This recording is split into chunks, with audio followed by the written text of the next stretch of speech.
안녕하세요, 바이미TV 최한매입니다. 성형외과 전문이고요. 오늘의 주제는 V라인입니다. V라인, 이중턱 지방 흡입하고 이 심부볼 제거에 대해서 좀 말씀을 드리고 싶어요.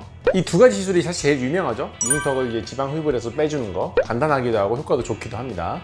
그리고 심부볼 제거 수술 마찬가지예요. 흉터가 남지도 않고 입안으로만 제거하니까 간단하고 빼는 지방량도 적지가 않죠. 그래서 얼굴 갸름하게 하는 데 도움이 된다. 분명히 다 맞는 말들이에요. 근데 어느 정도 오해는 있을 수가 있는 게 이 사람마다 약간 다르긴 해요. 위치가 조금씩은 다릅니다. 대부분 턱 라인 사진 찍었을 때 우리가 한번 늘어지게 되는 부분이 있죠.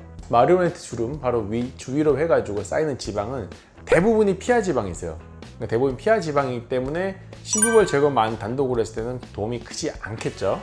당연히 그 부분은 피하 지방에 대한 시술을 받으셔야 효과가 있을 겁니다. 왜냐하면 우리가 타겟으로 하는 거, 목표로 삼는 게 다르기 때문이겠죠. 그리고 이중턱 같은 경우는 이제 대부분이 피하 지방이긴 해요. 근데 이중턱 이제 만드는 여러 가지 요인 중에 하나는 근육을 기준으로 보자고요. 우리가 턱에는 이제 플라티스마라고 하는 근육이 있는데 이 근육의 위에 있거나 그러니까 표면에 있거나 깊게 있거나 하는 지방이 있단 말이에요. 근데 이게 이 아래쪽에 지방이 많은 분들은 어떻게 될까요? 이 아래쪽에 지방이 많은 경우는 흡입을 해도 효과가 없어요. 왜냐하면 근육 밑에 있기 때문에 여기까지 흡입을 할 수가 없으니까. 그럼 여기는 어떻게 제거할까요? 수술을 내겠죠? 근육을 좀 열어서 지방을 끄집어내주고 필요하면 근육을 좀 더 타이트하게 당겨서 약간 코르셋을 조이는 것처럼 수술을 해서 잡아줘야 될 겁니다. 그래서 바싹 달라붙으면서 우리가 날렵한 턱 라인을 만들 수가 있을 테니까요. 그래서 이중턱 지방흡입 같은 경우는 우리가 시술 전에 초음파 같은 걸로 봐서 피하 지방의 두께라든지, 그런데 이중턱 흡입을 할 때 문제되는 부분이 있어요. 특히 제가 옆에 보시면 이 부분이 됩니다. 저같이 이렇게 약간 힘을 주면, 이렇게 힘을 주면요, 여기가 약간 튀어나오죠. 튀어나온 부분이 바로 턱밑샘이라고 생각하는 침샘입니다.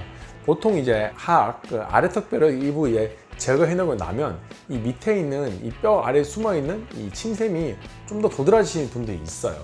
이런 경우는 뭐 안면 거상 같은 걸 하면서 같이 침샘을 제거할 수도 있겠지만, 간단한 경우에는 보톡스 같은 경우로 좀 효과를 볼 수가 있겠죠. 이유가 뭐냐면 이 침샘은 굉장히 단단한 지방 덩어리예요. 단단한 덩어리라서 이 친구 같은 경우는 흡입으로는 제거가 안 돼요. 이런 경우 해결책이 뭐가 있을까요? 아까 말씀드린 보톡스가 되겠죠. 또는 안면 거상을 하면서 같이 제거해 주거나, 안면 거상의 절개를 이용하기 때문에 안면 거상 무조건 하는 건 아니지만 그런 방식으로 할 수가 있다라고 생각하시면 될 것 같아요. 심부볼 제거 같은 경우는 주로 입꼬리 옆에 쪽, 이 부분, 볼 쪽을 살짝 갸름하게 한다는 목적으로 하시면 굉장히 효과가 있을 겁니다. 왜냐하면 이 위쪽, 광대 아래쪽, 여기를 제거해서 광대가 도드라지는 건 누구도 원치 않을 겁니다.